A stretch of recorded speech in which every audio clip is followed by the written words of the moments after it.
everyone, and welcome to another episode of Justin the Food Entrepreneurs Podcast. I'm Justin Bizzarro. I'm your host. That's Bizzarro. And you can find me on TikTok, Instagram, and Facebook at Justin Bizzarro. You can find Justin the Food Entrepreneurs Podcast on Facebook and Instagram at Justin and the Food Entrepreneurs. And you can find our new podcast, The Centurion Leadership Battalion. We're about 4 episodes into that. On Instagram and Facebook as well at Centurion Leadership Battalion.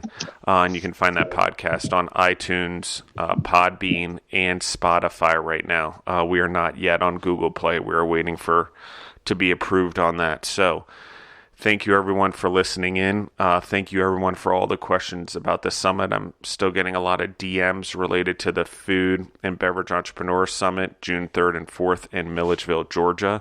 We are still planning on having it. Again, tickets are free. Go to Eventbrite. There's a link in Justin the Food Entrepreneurs Podcast Instagram site.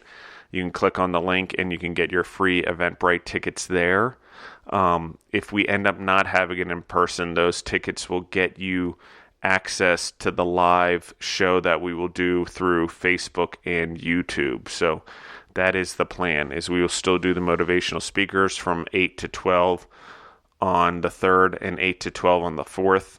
We'll have 2 days of 4 hours of live content, motivational speakers, conversations related food and beverage, entrepreneurs that we feel will be beneficial to you guys. So please still sign up for your tickets. They are free on Eventbrite. That is your access to the live show or the show in person. So thank you guys. That being said, I have a very special guest with us, and I've known Kevin for quite a while now, and I really enjoy working with Kevin, but I wanted to introduce him and his company. Kevin Grider is with Midwest Fresh Indiana out of Marion, Indiana. How are you doing today, Kevin? Hey, Justin. Thanks for having me. Yeah, I'm doing great. So, Kevin, tell us a little bit about yourself, how you started your food and beverage journey, and tell us about your products. Yeah, sure. I'll jump right into it.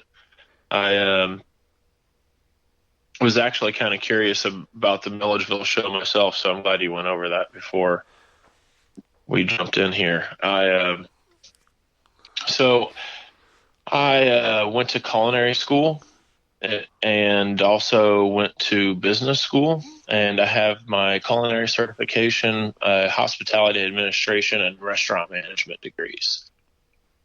And I guess to back it up a little bit, prior to that, I had an aunt.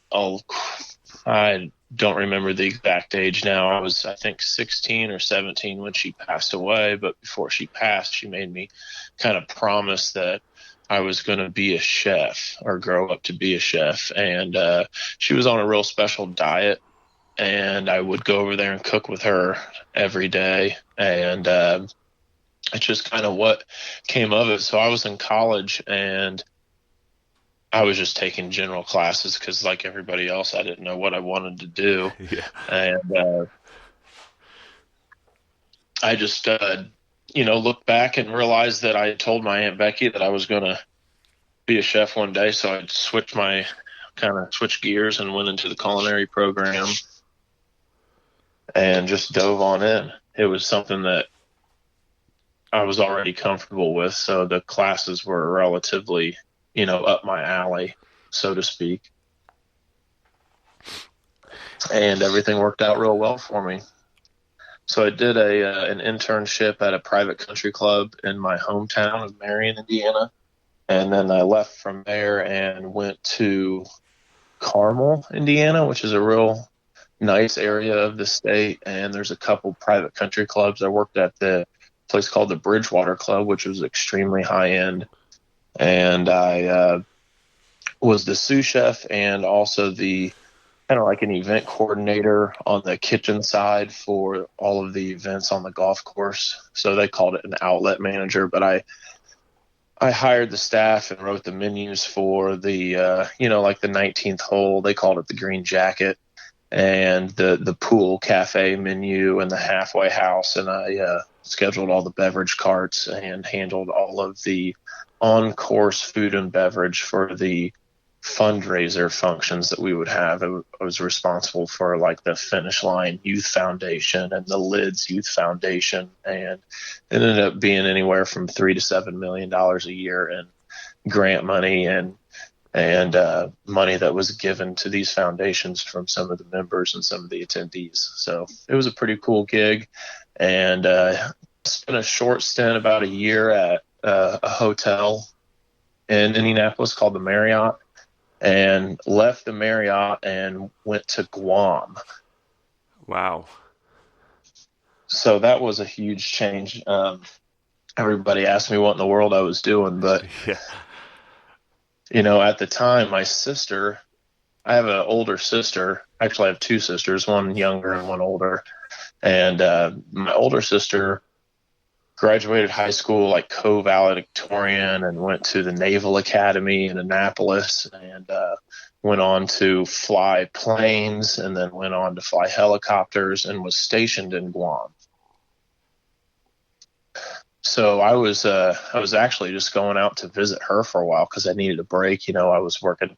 There was one point in time where I was the sous chef at the country club and also the sous chef at the hotel, and I would work the craziest, longest days.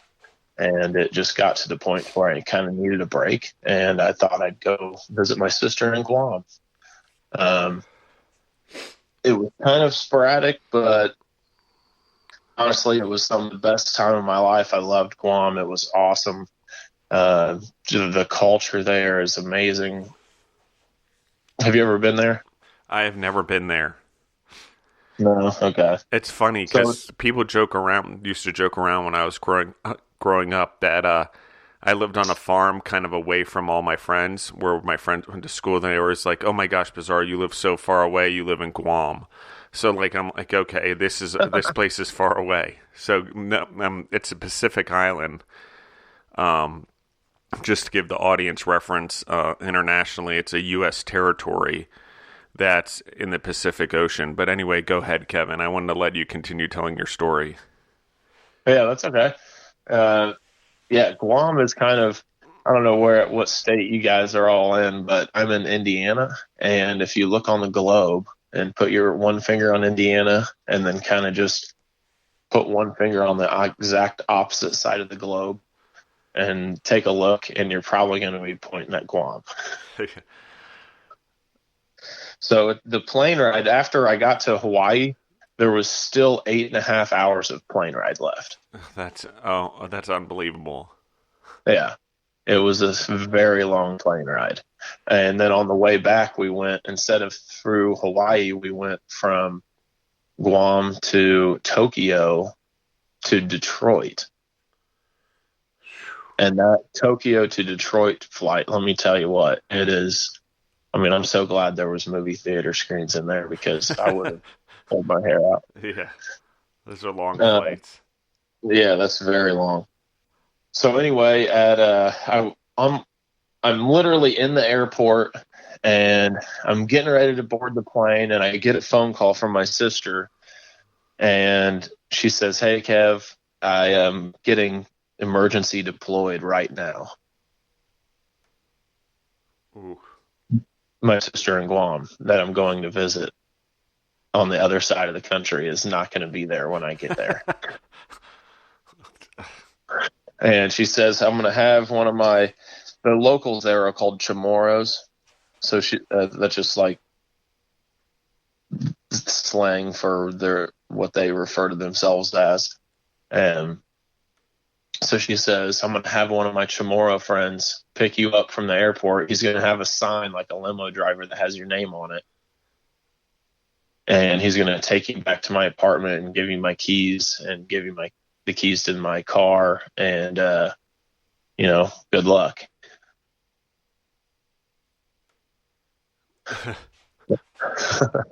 So I still laugh about it to myself when I say it, because it's so crazy to think that you flew all that way. That I flew literally across the globe, and knew no one when I got there. Yeah. So I ended up meeting some of her friends, and it was a good time. And honestly, I was so bored, I ended up getting a job over there. at the Hyatt, which was, like the nicest hotel on the island.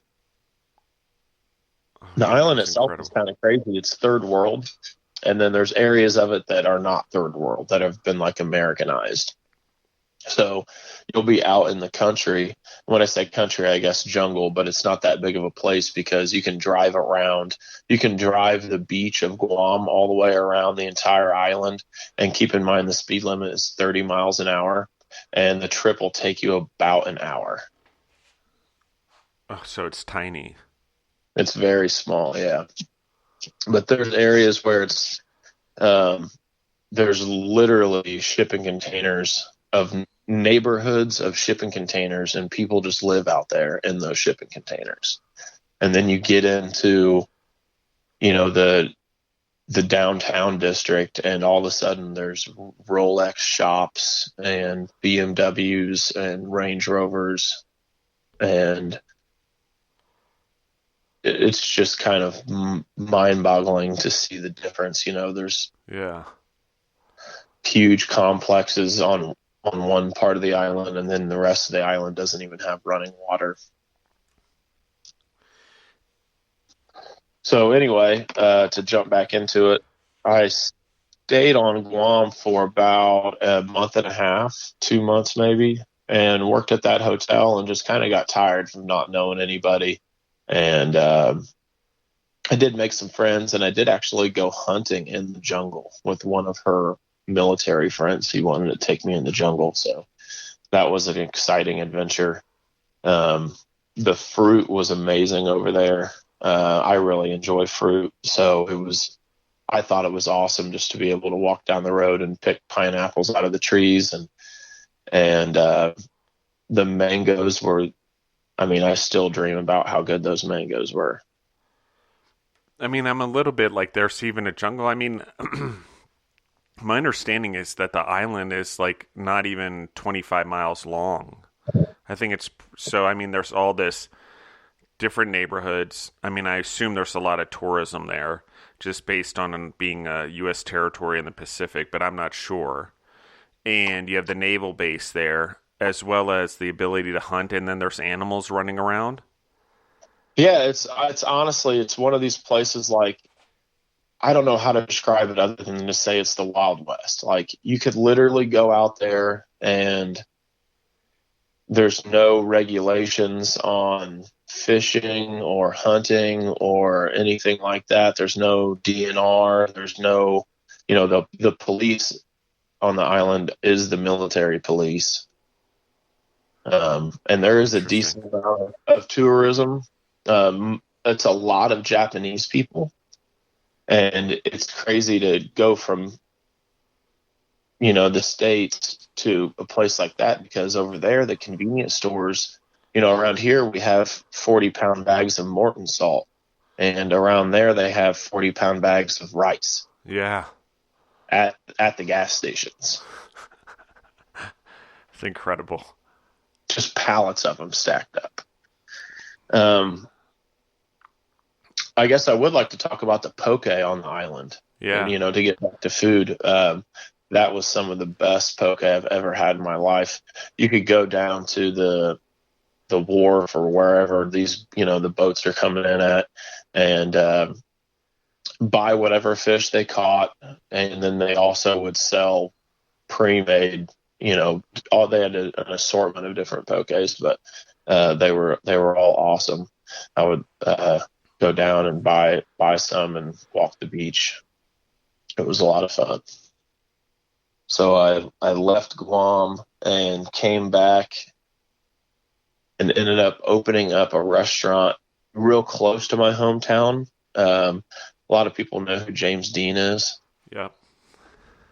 So we opened up a restaurant in James Dean's hometown called Grains and Grill, and it went over really, really well. Almost from the second we opened to the day that I left, there was anywhere from a 2 to 3 hour wait, and we didn't do reservations. So people would kind of just hang out in the parking lot. Some people would bring coolers and bring beer and just come and put their name in, and go back out and sit in the parking lot and drink. Which It reminds me of Pennsylvania, actually, with the BYOB laws. People would just bring, like, sometimes roll a keg down the street and just sit there and drink it while they were waiting for dinner. wow, I don't know if we weren't that far into it, but Yeah, I've got to imagine Pennsylvania might have changed that a little bit, but that's what I remember yeah, from college. the good old days. Yeah.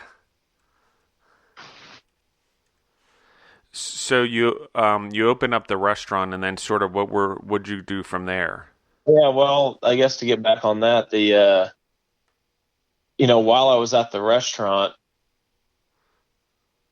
people were always buying. They would want, cocktail sauce, or bacon jam is the really popular one that I'm sure we'll talk about more, but um, everything from dressings to the hot sauce that I had, and the barbecue sauce, and we made a flatbread pizza sauce, and everybody would want to buy that. Like, people would come in for dinner, and then they would want to buy extra sauce to take home with them.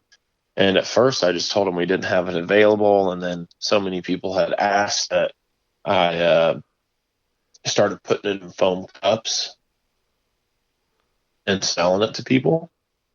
And then I had somebody contact me, and this person wanted to open up a restaurant in a place north of Fort Wayne. It's a real small town, and it just offered me a gig, I guess. And he wanted me to come there full time, obviously, but I realized that, because I don't know if you're familiar with the ins and outs of everyday life as a chef, but it's something that I was trying to not.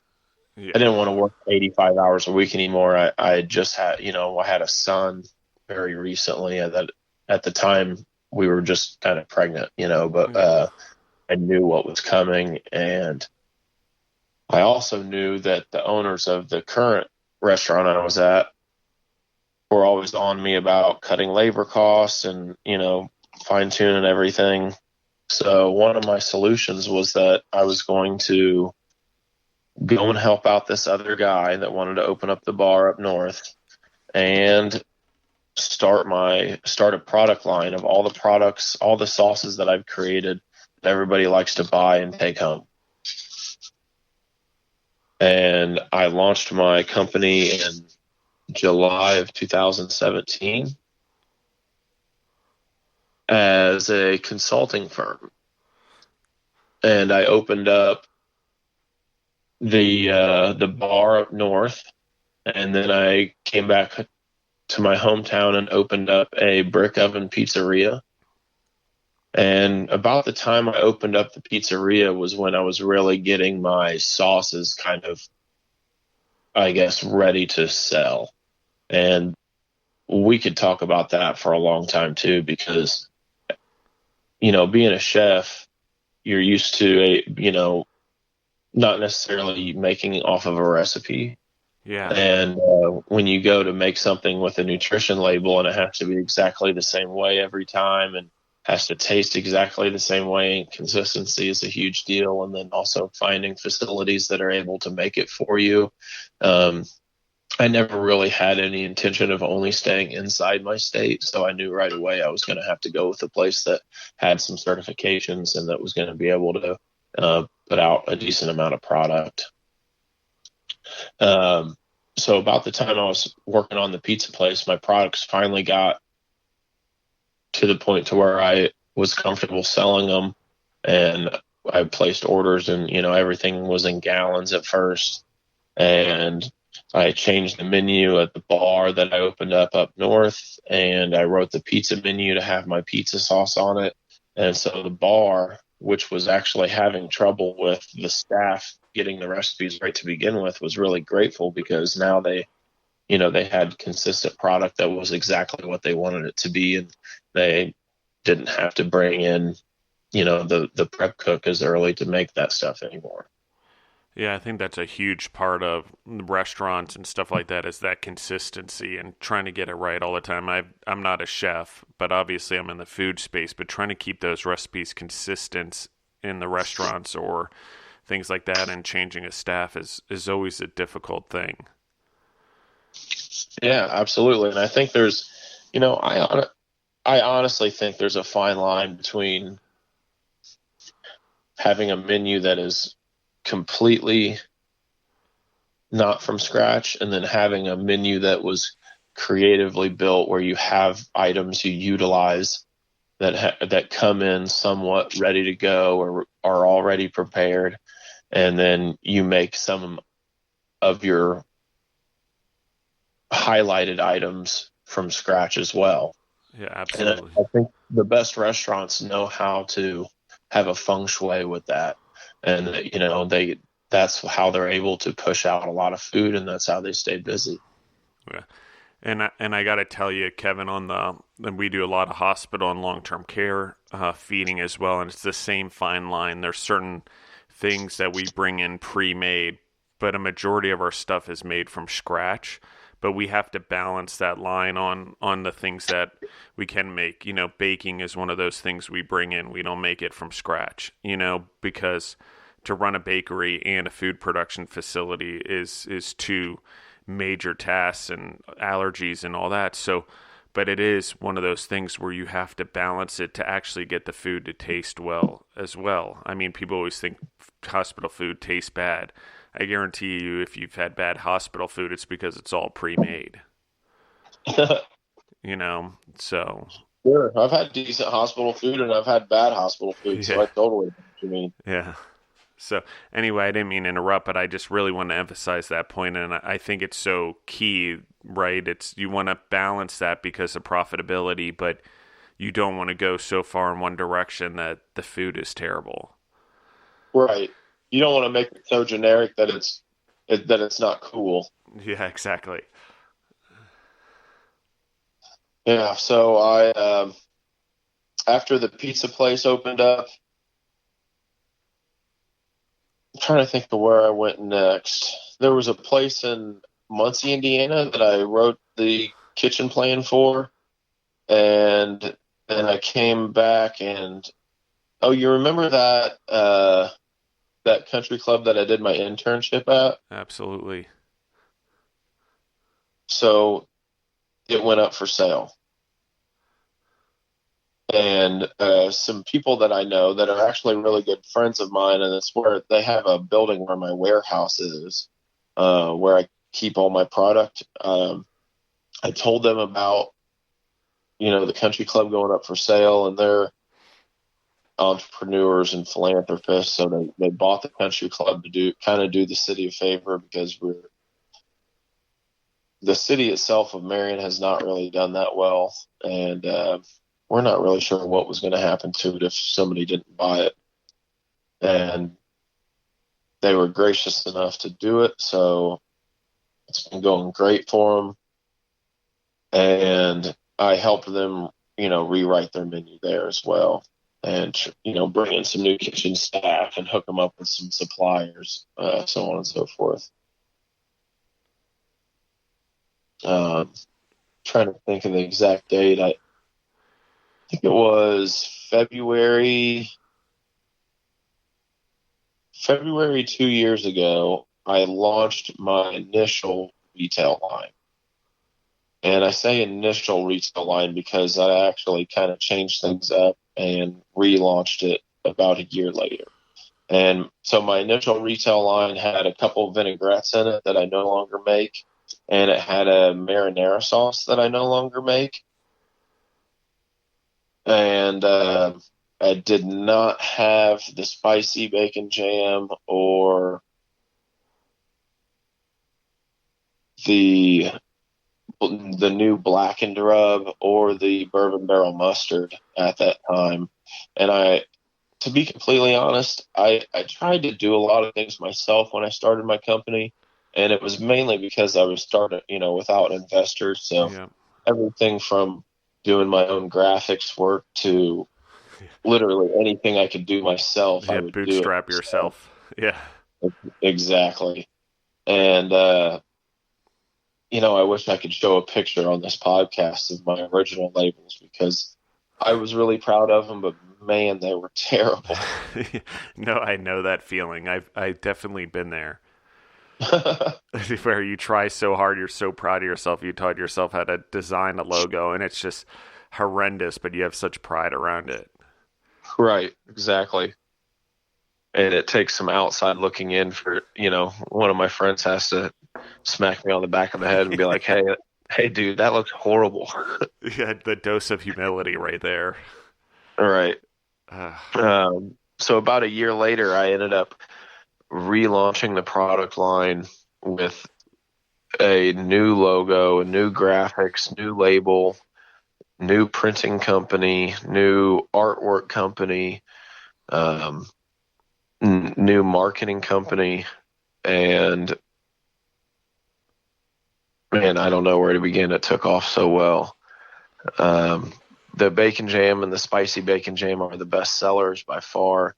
My pizza sauce I go through a decent amount of because I have two pizza places, restaurants that use it in gallons. Actually, no, I have three. Um, one in Marion, one in Muncie, and one in Westfield, Indiana. So I go through a lot of pizza sauce. The bourbon barrel mustard is starting to catch on and is selling really well now.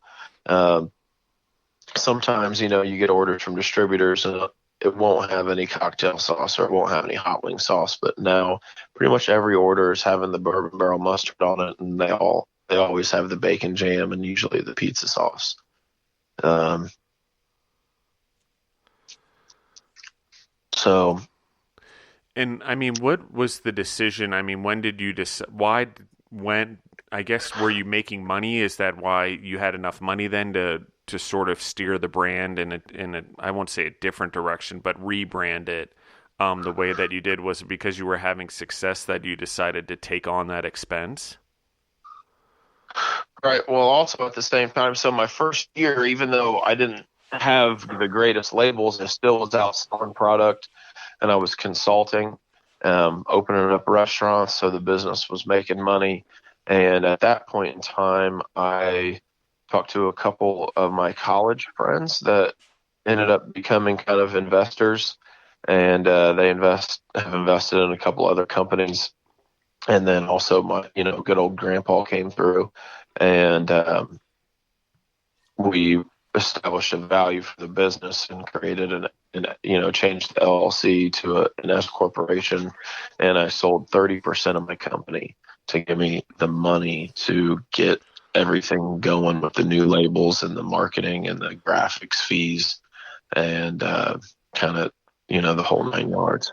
Yeah, this is one of those scenarios I think for you, Kevin, that it's um it's a smaller percentage that you now own.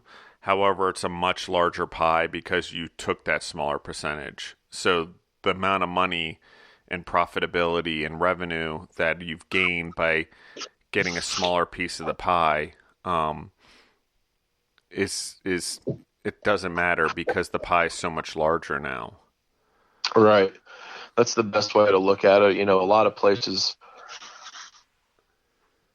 just have trouble seeing that, and I'm glad now that I was able to see it then because I was actually one of those places that or people that thought that I'd be better off by myself. And truth be told is that they haven't even been that silent of investors. They've been helping me out a lot. They do all kinds of work. And, anytime I need anything, I can call on any of them, which has been great because there's definitely days when I'm out on the road and a truck will show up at the warehouse and I'll have to have somebody run over to the warehouse and open it up and, ship them, ship them a pallet or receive a pallet or something like that. Yeah.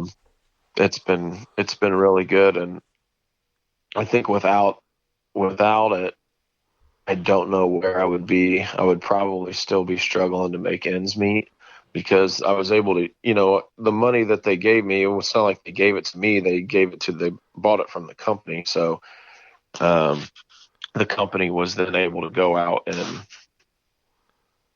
pay, like I said, the new graphics and labels and a marketing strategy. And I had originally created my own website as well. So I had a professional website built, which we're actually working on changing that up right now. Oh, I love your guys' And website also, so I'm excited to see that. thanks. I like it too. Yeah. It's been a little while since I've changed it, and I've had some feedback about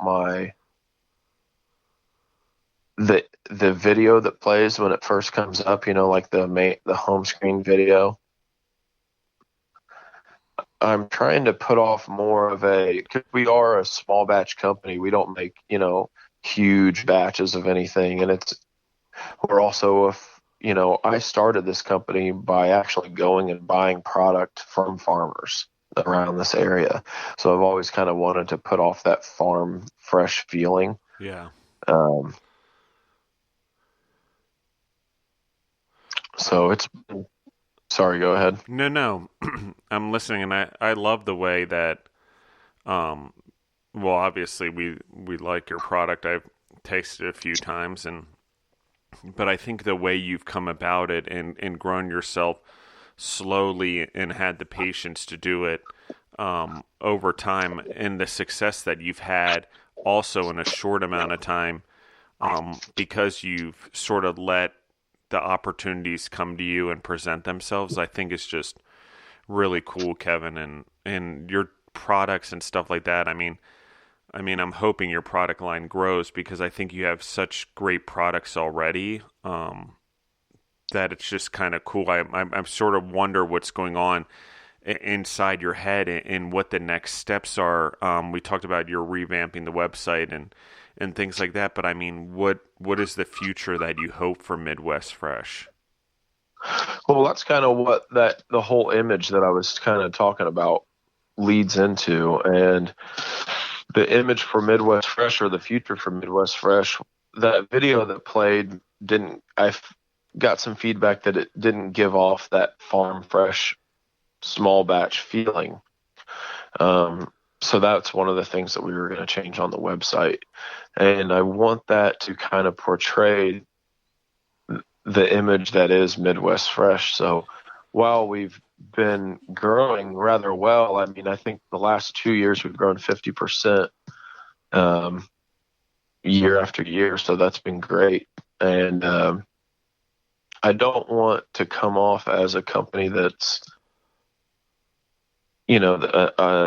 just a giant food company. There is a small feel when you buy products, not just my brand, but brands like mine, that are people that are either in the industry or had grandma's secret sauce and have done really well with it in the industry. And I don't want to lose that feeling. Yeah, and totally understandable. And that's tough because as your business grows, people almost naturally, I hate to use this word, but industrialize their business. And, we see it a lot with people we co-pack with as well, or even in the hospitals. You get to a certain size and everyone wants to streamline everything because they have the money, but what they don't realize is it affects the food negatively. You customize less, you get less creative, you start to sterilize things, for lack of a better term. And, I think what you're doing in your mission there and your goal is just so key because too many companies go that direction. I see it so often, or they get bought by someone who sterilizes it, and then those companies sort of drift away. Right. I totally agree. And so, Kevin, I guess, what are some of the hardest lessons you've learned over the last 2 years with launching your own product line? Oh gosh. I don't know where to begin with that one. I've wasted. I'm telling you right now, without even batting an eye, I've literally thrown $40,000 at least out the window with just pointless pointless purchases, purchases that I didn't need. I got bad product. Oh man, I don't even know where to begin. And so I guess in the very beginning, I had a really hard time with a printing company. And I mean a really hard time. Like I tried to use the local guy at first, and they were charging an outrageous amount. And this was just local, as in like my hometown. They wanted to put a background on my labels that just really made them look weird, and it was kind of like a piece of slate, if you can imagine, like a concrete background. Yeah. Little label. It just didn't look that great, but I let them do it anyway, and it was my own decision, and I bought way too many labels, and after even putting labels on the very first jar, I was like, there's no way that this is not the answer. And meanwhile, while that's going on, the co-packer that I had found, so I've gone through a couple co-packers, and the very first co-packer I had he was great for me in the beginning, but then as soon as I started growing, I realized that there was some, issues, like he didn't have a laser coder to print dates on the jar. So every time I needed product made, he would either use labels with dates from, a couple months ago from the last run, or I'd have to get new labels printed, a new plate created with the new date on it, and have those labels ran and shipped to him, and then get on, the waiting list to have the product made. And it was just a very frustrating process. So meanwhile, I'm, trying to find printing companies, the graphics companies that will do what I, not just what I want them to do, but do something good for me that'll help me out and also give me a good price. And I've been through 5 graphics companies and label printing companies at least. And I used to pay, when I first started out, I mean, literally $1 a label. And now I pay, I think, 3 to 4 cents a label. Yeah. So, there's lessons like that you don't know until you know. And there's tons of people out there that have written books about starting businesses, but there's little things like that just dollar amounts add up like you would not believe. And, joining groups and organizations that aren't going to help you because you haven't been established yet. There's a reason and a time to join groups and be a part of organizations, and that's when you have a little bit of brand awareness already, and you can join those groups and have conversations with people and find out good information. However, it's not going to really help you out until you have something in your hand that you can kind of put that information to use on. Yeah. So I've spent so much money on needless things that I look back and it just really frustrates me. And I those lessons I think are just so important. And I got to tell you, Kevin, I don't think you're the only one. Well, actually, I know you're not the only one.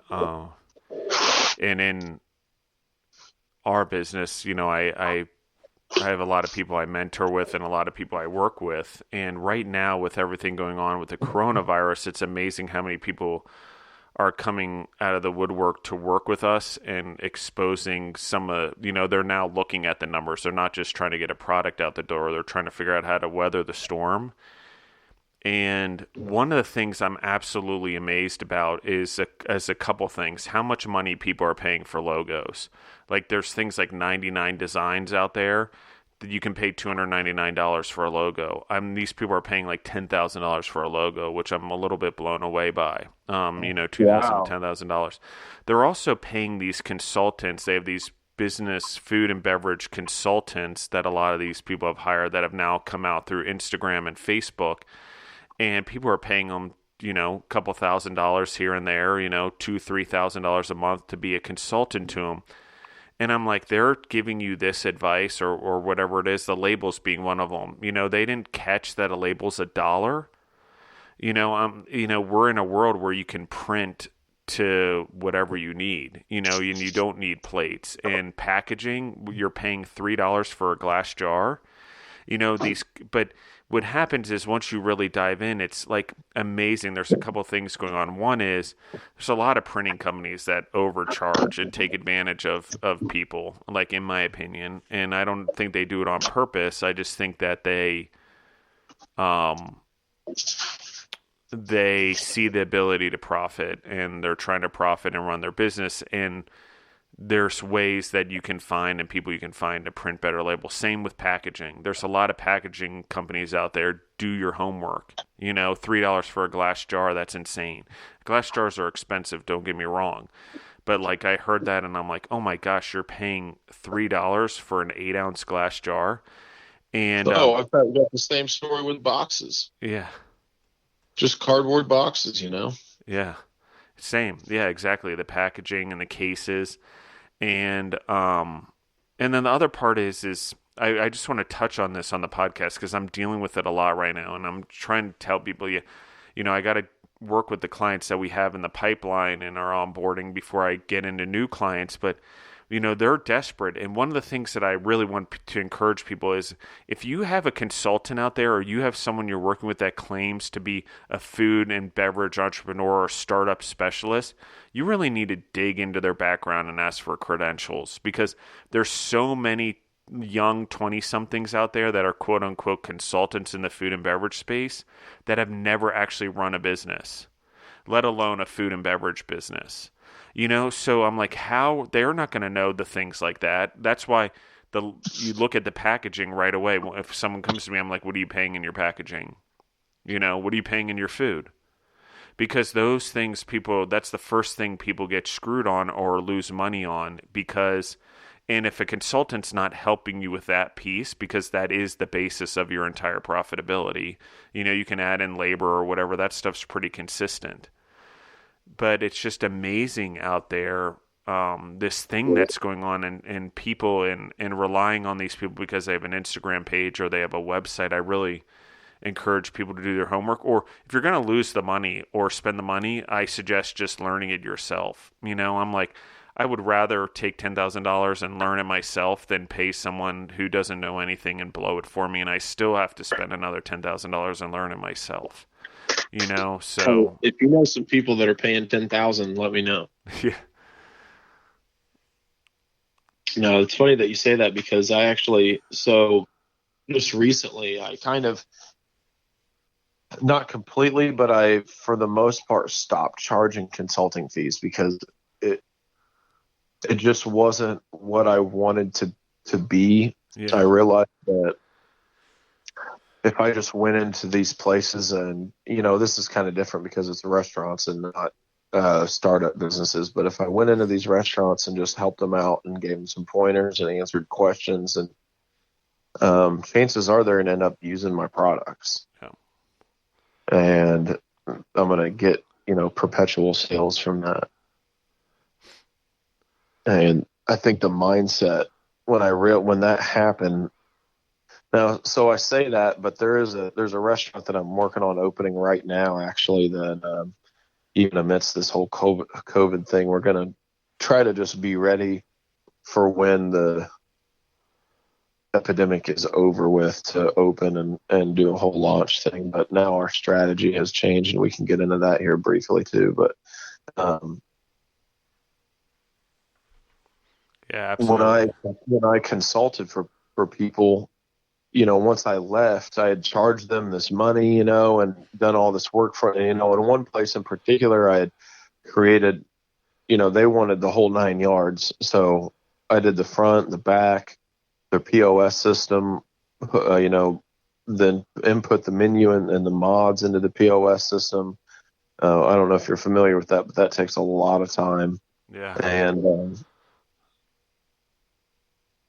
then I leave and I get, start getting text messages from the cooks, how the owner wants to change, a recipe. One of them, just for example, was the macaroni and cheese. He wanted to use oil instead of butter. And they couldn't figure out why the macaroni and cheese was separating. Yeah. So, you pour your heart into something and then people will change it or not stay true to the system. And it just didn't feel right for me charging them for that when I could go in and just help them out and let them do it on their own and get some perpetual sales out of the, selling my food service products. Well, and I think it's an interesting thing, right? And it's part of the reason I started the podcast is because I felt like over the last 2 years in particular, a lot of people come and want mentoring and advice and stuff like that. And I don't have the answers, right? Like I know maybe like a 2%, if I'm lucky, of the entire food business between the restaurants and the convenience stores and the markets and the products, and we manufacture food and we produce food for hospitals. So yes, I have that pretty well known, but that stuff changes. It's a constant moving target. Regulations change, packaging changes, shelf life tests change, the retail stores change their preferences, the grocery stores change their preferences. So you'll never know. But my point being is that I felt like if I don't know, let me put stuff out there so people can learn for free. And it's sort of what you're doing. Like, here's the knowledge. I'm going to help you out, and in return, I'm doing the right thing, but I also have these products which help stabilize your business, which I think is exactly what you're doing, stabilizing the recipes. And I don't know, I think it's the right thing to do. I think it's the world we live in now where education is part of the sell, for lack of a better term, and building the relationship. And so there's so many free resources out there now, and cheap resources for people in the audience that make sense for your business versus paying $10,000 to $20,000 for a consultant over a year. And that's one of the reasons I started the podcast. I'm like, this is just information you can find, or people are willing to share for free just to get the name of their business out there. Why are you paying so much money to someone who ultimately is just taking money out of your business that you could use to grow it, and is not helping you grow and is actually being detrimental to your business? So I'm not saying that that's what you're doing. There's plenty of great consultants out there. Do not get me wrong. That's why I'm saying. No, well, that was actually my point. That's why I stopped charging people, because it just didn't make any sense. Like I felt like taking money from them almost hurt myself, because I could show them how to use it and they're going to just buy more stuff from it. Yeah. And they're going to stay open longer and they're going to be busier, and it's a win-win for everybody. Yeah. And we look at it, it's interesting because, and I really love your point, and I'll just, because we look at it the same way on our co-packing side of our business. It's that, why am I going to overcharge you for R&D? Okay, do we cover the ingredients of the food after a few times? Of course. But we're not going to charge labor. I hear all these people how much money they charge for the first batch and do this and that. And why am I going to do that? I want you to succeed. So I'm not going to take money out of your pocket that you need to go market your business right now. That's so short-sighted. If you kept the money in your pocket, you can go to marketing and you can go advertising and you can go build your brand and whatever. And then there's more money for everyone, and at the end of the day, I care about creating jobs and doing the right thing by our employees. So that means everyone we work with, I've got to encourage their business to grow. And I can't do that by taking money out of their pocket or overcharging them for things. Absolutely. So it just, the short-sightedness of business sometimes, I think, for people is hard, but it's not what we always did. I can't say that it's something that we always did. We just figured it out along the way, what the best thing to do was, and in hospitals, you have such volume that you don't charge for the R&D because there's such high volume there. Right. The margins suck, but there's high volume. So why not take the same thing and help people grow so there's high volume and there's decent margins, but keep the margins decent and not excessive so that business can grow. If you're charging someone $1 a label, that's great. But what happens if I charged them 4 cents, like you said, and they had tens of thousands of labels because they were profiting so much more and growing their business, Exactly. So I didn't mean to Yeah. get you off track, Kevin, Oh but no, you're all right. I don't know what we left off on. I'm staring at these boxes over here that I just got, and I think I'd mentioned it already, but I was redoing a grill, like a barbecue grill pack that has the bacon jam, the barbecue sauce, the molasses barbecue sauce, and the mustard barbecue sauce all in it, and kind of selling like a gift pack type thing. yeah. And I got box quotes from $4 a box to one was $2.20 a box, and then a dollar. It was $1 and change a box, and I went to so many different places, and I wasn't trying to get a box that was like one of those new fancy 3D full color real nice boxes. I just wanted like a brown cardboard box with black ink stamps on it to kind of give it a rustic feel. Again, trying to follow my brand image, and I ended up finding a place in Indianapolis, Indiana, so not too terribly far away, that's doing them for 26 cents a box. So from $4 down to 26 cents a box.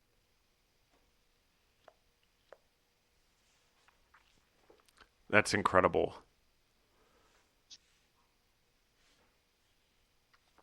That whole thing in the casing and cardboard world is just an incredible place also. I mean, I just recently did the same thing, and we're just boxing up stuff for a client to go to a retail store. And when we were bringing in the boxes, like you said, I mean, we were anywhere from $3 to 27 cents a box. It was the craziest amount of numbers. And that's why, I mean, you just got to take the time to do your homework. And ours was just a case. It was just a standard, like 10 by 10 by 12 box. I mean, it was ridiculous. And even the 27 cents, I'm like, gosh, that's a little bit high. Let me go look at what we're looking at. And I know things are a little bit difficult right now.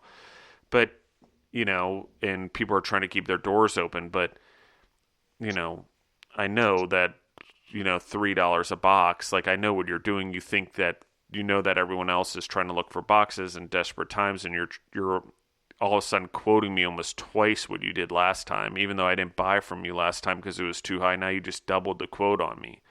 So it's an interesting thing. So Kevin, what are the things you like the most about being in this space in the food and beverage entrepreneur space? I mean, what are some of the things that you really look forward to every day? I don't know. That's a good question. I, you know, I it's been a part of what I do ever since, referencing back again my original story, how I started. Every time I do something like this, or launch a new product, or get a new deal with a retailer, I just know that, my Aunt Becky helped me get there, and it's real satisfying to get that sense of satisfaction. Yeah, I like that. And so, I mean, what if anything? I mean, we sort of talked about some of the lessons and hardships. But as we wrap up the episode, Kevin, I mean, is there anything that you feel that you could pass on to the audience that would help them in the future if they're getting into the food and beverage entrepreneur space, or anything that you learned that you feel would be really valuable to them?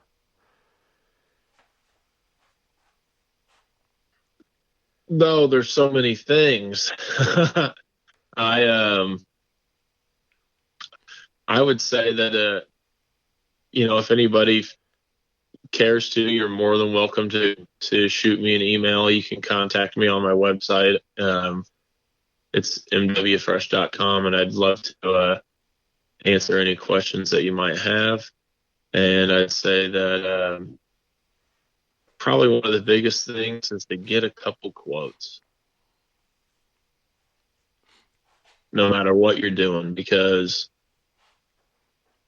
it's too easy to walk into a place and make them feel, and then make you feel warm and fuzzy, like labels for $1, and end up not knowing that they're actually only 4 cents down the street. Yeah.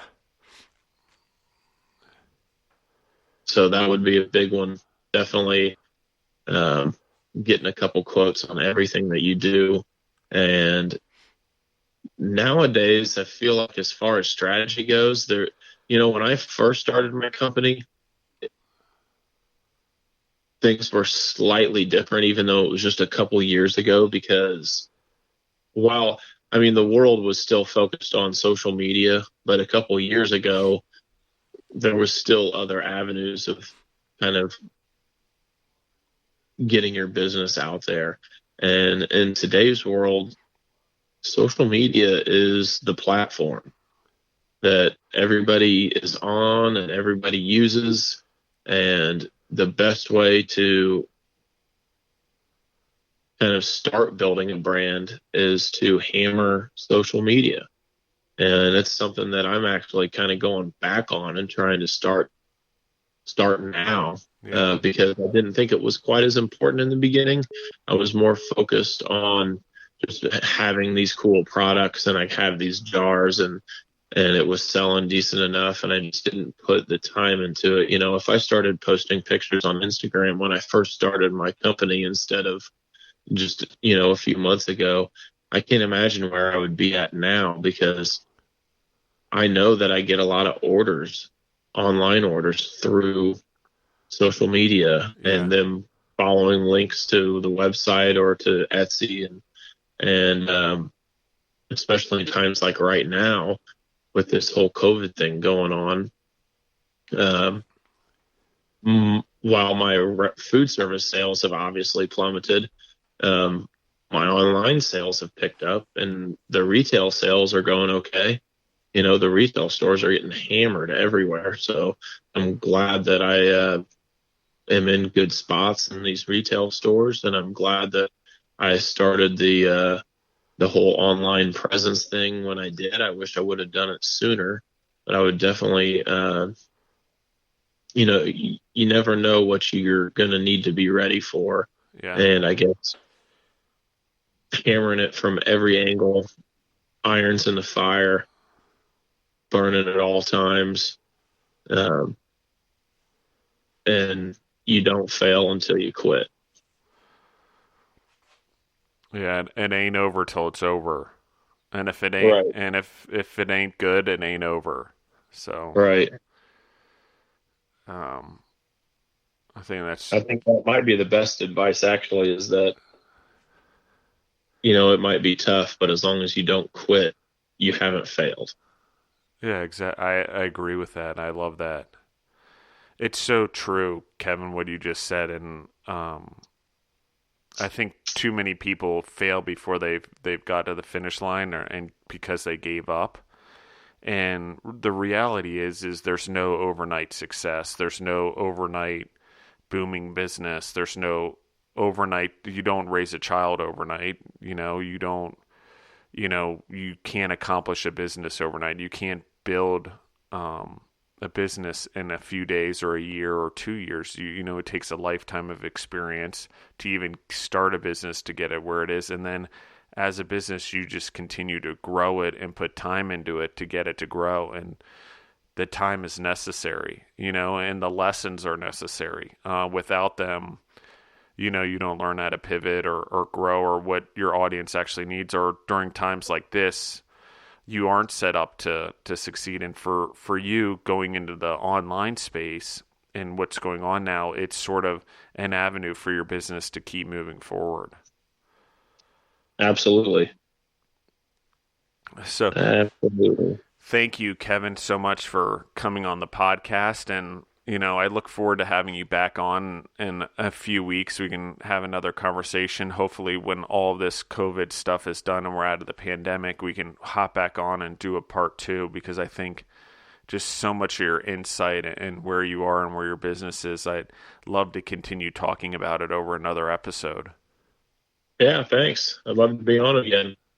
Yeah, because I'd like to, we dive into some of your consulting experiences and stories and stuff like that, because I think that would help the audience as well. Just knowing what that's like to go into a business and some of the things you've seen and helped people with, I think is really cool. And I'd love to talk about your new restaurant concept on another episode as well, if that works for you. Yeah, perfect. We could talk about restaurants on one and finish up the whole retail gig on another one. Awesome. All right. Thank you, everyone, for listening in, and stay safe out there. And if you like what we're talking about on the podcast, please share this episode. Please tell your friends and family, anyone who's in the food and entrepreneur space out there that's suffering. They are not alone. We are all going through it in the food and beverage world. We're trying to figure it out. Sales are down across the board. And so, take a listen. See what everyone else is doing, see how everyone else is weathering the storm, and know that you're not alone.